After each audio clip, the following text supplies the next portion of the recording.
Reported in the U.S. We have 11 labs doing it, and you have allowed it here. We have a committee to do it, but the committee has granted every exemption.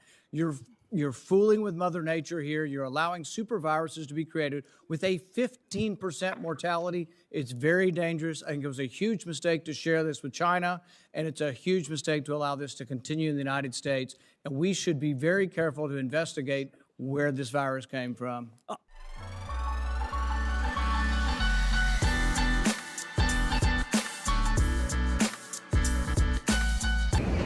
Well, hello out there. How's everybody doing? Is everybody stay conservative in New York? Christopher Wright. This is another of my momentous walk and talk videos. And if you enjoy the content, to please like, subscribe, and share. As you know, they're shadow banning me and demonetizing me and everything they could possibly do on YouTube. So any support will be appreciated. But anyways, what I want to talk about today is, you guys saw at the beginning of the clip, we had a hearing a few days back. It was at the Senate Health Committee hearing. And we had, Senator Ron Paul going against the corrupt Dr. Fauci, and pretty much pulling his card, man. Pulling his card the way it should be pulled, because, there's a big issue going on with the Wuhan Virology Institute. And that is the people that pretty much funded the Wuhan situation, was going to the Wuhan lab there.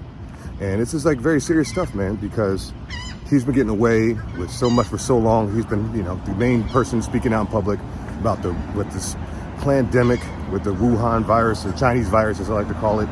And a lot of people in the public have been listening to him from day one. As you guys remember from the jump, you guys have watched me since this whole COVID pandemic started happening here in New York. I was walking around with no mask, no gloves, faith over fear. And my biggest thing when it came to Dr. freaking Fauci, whoever that loser's name is, was I saw him from the jump going out and speaking to social media, not social media, I'm sorry, the mainstream media or lamestream media. And he was going only on CNN, MSNBC, freaking far leftist news articles, New York Times, name it, USA Today. He was on all that garbage, ABC, NBC, and MSNBC.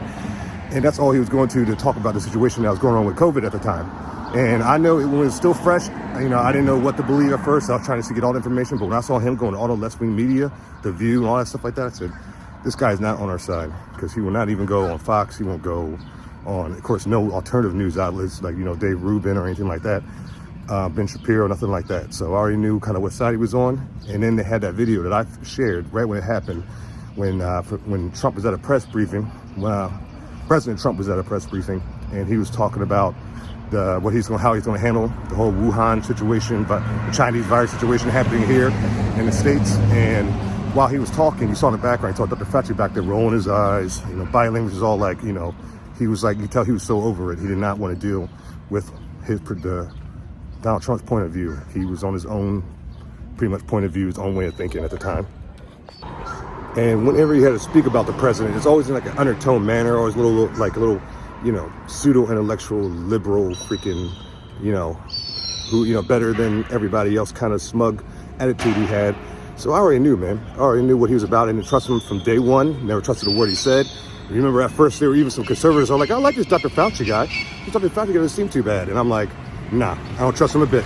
Don't trust him a bit at all. People just got the cool, he had a little New York accent, whatever, so people thought he was cool. But I look beyond all that, you know what I mean? Like, one other thing I learned from dealing with the mainstream media and establishment people, Republicans and Democrats, is you got to look past the politics of it all, the body language, or, they look so presidential, or whatever it may be. Trust to science. Oh my gosh, trust to science. They got the little talking points, little talking words that when they say these certain words or act a certain way, they assume that you just automatically should believe them and trust in them. And I'm way past that. So the whole thing that happened with the Dr. Fauci situation, Rand Paul pulled his card, man. And I respect Rand Paul so much because, I got a lot of respect for the Pauls in general. Rand and his father, Ron Paul. I have most of respect for him. Ron Paul, for example, was the first candidate on the right I was looking to support. And that was back in 2012 when I was looking to do that. And it was Ron Paul and Herman Cain were the two candidates I was looking at. And 2012, after 4 years of Obama, and I could look past the Obama lies, I was looking at Ron Paul because Ron Paul was speaking straight from the heart, putting American people first. And that caught my attention, man. So, after following him, I was a supporter of Rand Paul as well. And when he ran in 2016, I was supporting Rand Paul. And he was him and Dr. Ben Carson were the first two candidates I was initially looking at. And then when Trump, after they screwed Dr. Ben Carson over and I saw how Trump handled the media, he's the one that got my attention after that. And that's who I decided to roll with. But you know, I got a lot of respect for the Pauls, man. His father and son, you can tell they were cut from the same tree because they're both patriots who love this country, put Americans first. And he really showed it in that back and forth with Dr. Fauci, man.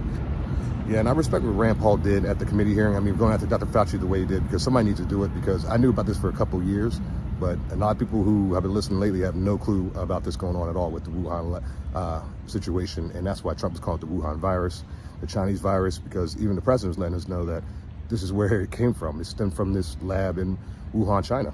And we have people in this country, establishment like Dr. Fauci types, who were help funding this lab to create these different strands of viruses. And they were saying how, you know, I forgot the different viruses that they had, like the swine flu, and they talking about that's how the whole thing with, and also with the whole situation with the mutated bat strand of bat virus or something like that. They said it was included in there as well. Remember, at first they were talking about, oh, this came from a bat, and then they found out that wasn't the case. But now they're looking deeper into it. They're seeing all these chemicals that are inside the virus right here. I really hope that, you know, Dr. Fauci gets exposed for this, and anybody who helped and participate in, you know, doing whatever happened at Wuhan, because we can tell at this point now by just the timing and of it all with the vote, you know, the election just right before this all happened, and you know, the quarantine and people getting shut down and wearing the mask and all these rights being taken away from us just literally overnight. And it happened like back to back to back. And I'm not a person who believes in a bunch of coincidences. I believe that this was a setup, me personally. And I believe this was an origin out of the Wuhan lab, and there was establishment politicians and people like Dr. Fauci included who helped participate in bringing this to the country and putting us in this crazy pandemic situation. So you know where I stand on the subject.